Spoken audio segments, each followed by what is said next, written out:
Right now, you can see what they are trying to do to eliminate my good friend Ibrahim Traore. Survived many assassination attempts. Because when you are doing good, they'll take you out. It is Samora Moises Machel who once said, when you hear the former colonizers saying you are good, you must pause and ask yourself, what evil are you committing against your people? So, ladies and gentlemen, I wish all of us well. Remember that none of us has a solution to our national problem. It is combined that we can have a solution. But one thing that I'm passionate about is that we must be Kenyan citizens. Our country is lonely. It is lonely because tribalists are the ones who are at the helm. They congregate from hotel to hotel. And when they go to such meetings, they bring their tribes as mortgage in the political, as collateral in the political mortgage market. So they go there and say, I'm from this tribe. This is the collateral that I bring to the political mortgage market. And we have a basket of votes which come 2027 is going to catapult us. I am urging you today there to go out and to begin to say, wasipong'atuka watang'atuliwa. Wasipong'atuka watang'atuliwa. Thank you. Good evening, Africa, and to all our viewers around the world. Tonight, we bring you a powerful message that resonates far beyond borders, a call for unity, vigilance, and continental pride. These words did not come from just any voice, but from one of Africa's most outspoken Pan-African thinkers, Prof Lumumba. In a rousing statement that is already creating waves across the African political landscape, Prof Lumumba has urged African leaders to stand up and protect Captain Ibrahim, the young fearless president of Burkina Faso whom he described as a golden treasure to Africa.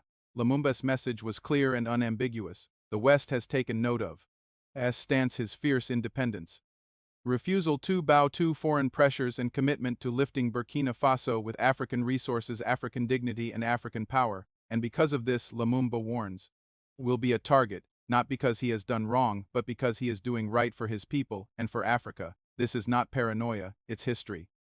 From the assassination of Patrice Lumumba in the Congo to the overthrows of Thomas Sankara, Muammar Gaddafi, and Kwame Nkrumah, Africa has seen what happens when a leader dares to break free from Western influence. Those who rise to challenge the neocolonial system often find themselves demonized, isolated, or worse, eliminated. That is why Lumumba's statement must be treated not as a suggestion but as a warning.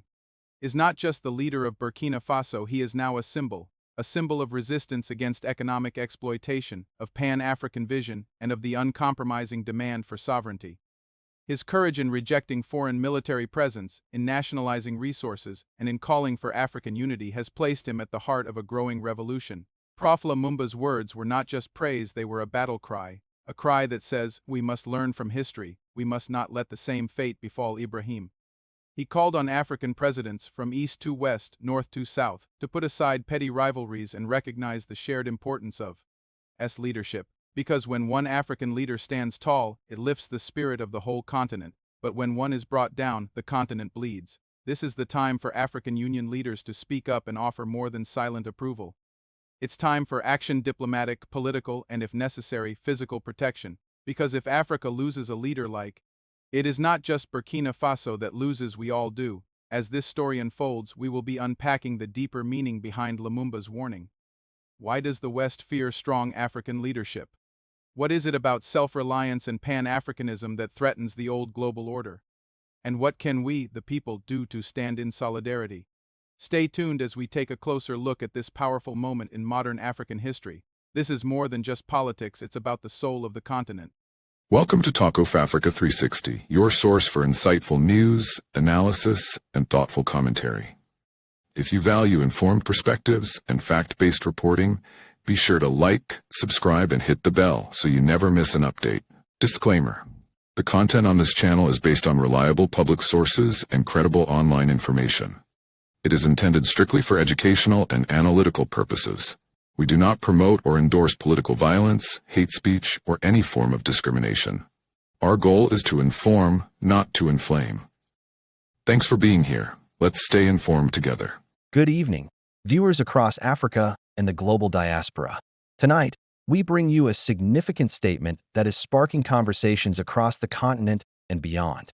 In a bold and passionate declaration, a leading voice in African Pan-Africanist thought and legacy, Prof Lumumba, has called on African leaders to unite and protect one of Africa's rising figures, Captain Ibrahim Traore, President of Burkina Faso. According to Prof Lumumba, Traoré is not just a political leader, he is a golden treasure to Africa, whose vision and courage must be safeguarded against external threats, particularly from the West. This statement is not just rhetoric. It is a serious warning. It is a cry from the heart of Africa's intellectual and ideological resistance, reminding us of a painful past filled with betrayals, sabotage, and assassinations of African visionaries. Prof Lumumba, echoing the revolutionary spirit of his namesake, the late Patrice Lumumba of Congo, calls for solidarity and vigilance in the face of a familiar enemy, foreign infiltration and manipulation. Let us take a moment to understand the context of this powerful call.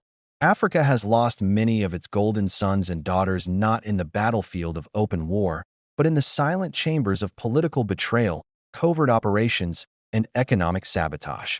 The stories of Patrice Lumumba, Thomas Sankara, Muammar Gaddafi, and others remain etched in our memory as cautionary tales of what happens when Africa dares to rise. Now, in Captain Ibrahim Traore, Africa sees hope again. A young, fearless leader who speaks truth to power, who has rejected neocolonial chains, and who dares to believe that Burkina Faso, and indeed Africa, can be free, independent, and prosperous without bowing to Western pressures. Since taking power, Traoré has charted a course that prioritizes African sovereignty, self-reliance, and Pan-African cooperation.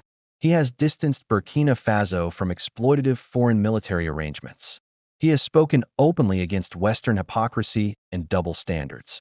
He has encouraged local production, education reform, and protection of natural resources. But with such courage comes risk. History has shown us that any African leader who disrupts the Western agenda is quickly labeled a dictator, a rebel, or a destabilizing force. Then comes the propaganda, the economic sanctions, the covert interference, the foreign-sponsored opposition, sometimes even assassination. Prof Lumumba understands this cycle all too well. He knows that when Africa produces a gem, the first instinct of colonial forces is not to celebrate, but to control or crush. That is why he is calling on African leaders to not just admire Traoré from a distance, but to actively protect him. Protection does not mean bodyguards alone. It means creating a shield of regional and continental unity. It means building institutions that defend African decisions. It means speaking in one voice when the sovereignty of any African nation is threatened. It means providing moral, economic, and diplomatic backing to leaders who stand for the people. In this regard, Prof Lumumba is asking a hard but necessary question. Why do African leaders often remain silent when one of their own is under attack from foreign forces? Why do we not form a Pan-African alliance to counter Western narratives and interference? Why do we allow Africa's bravest to fight alone? Captain Ibrahim Traore is a treasure, not just to Burkina Faso, but to Africa. He represents a new generation of leadership that is not afraid of the consequences of truth. His speeches, policies, and reforms are igniting a flame in the hearts of African youth from Lagos to Nairobi, from Dakar to Johannesburg. He is proving that Africa does not have to wait for permission to rise. But we must remember, the enemies of African unity are organized, well-funded, and relentless. The same machinery that overthrew Lumumba, that betrayed Sankara, that destabilized Libya, is still active. They wear new suits and speak new languages, but their mission is the same: to ensure Africa remains dependent, divided, and defeated. So what can we do? First, African leaders must adopt a collective defense strategy for any African government that chooses a path of self-determination. The African Union must evolve from a reactive body to a proactive force that sets red lines. If any foreign power interferes in the sovereignty of Burkina Faso or any African nation, There must be immediate and unified diplomatic consequences. Second, African media must tell our own stories. We must counter the narrative that seeks to demonize our heroes. Western media will not celebrate Traoré, they will distort him. They will ignore his achievements and amplify his challenges. African journalists, bloggers, and influencers must amplify the truth. They must document, analyze, and broadcast the revolution happening in Burkina Faso and across the continent. Third, African intellectuals and educators must integrate this moment into our curriculum. Our children should not only know about George Washington and Napoleon, but also about Ibrahim Traore, Assimi Goïta, Thomas Sankara, and Patrice Lumumba. We must shape a generation that sees leadership through the lens of courage, not colonial endorsement. Fourth, civil society must be mobilized to hold African leaders accountable. We must demand from our presidents, prime ministers, and parliamentarians a stance, a clear and unequivocal stance, on African independence. Silence is no longer acceptable. The destiny of Africa is being shaped, and every voice counts.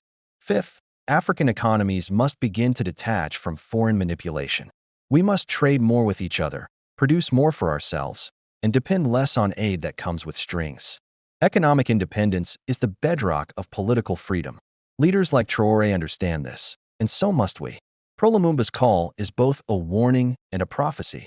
He is warning us that the time to act is now, that if we do not protect our treasures, we will keep burying them. But he is also prophesying that a new Africa is rising, one where leaders lead with vision, not fear, one where unity is not a slogan, but a strategy. Captain Ibrahim Traore has already done the unthinkable. He has dared to lead with principle. He has chosen the harder road, the road of dignity, not submission. He has looked into the eyes of Western power and said, "Not in my country." For that, he deserves more than applause. He deserves protection. We must not wait for tragedy to recognize value. Let us not repeat the mistakes of the past. Let us not weep over lost heroes when we could have stood by them. Traoré is alive. His vision is alive. His courage is alive.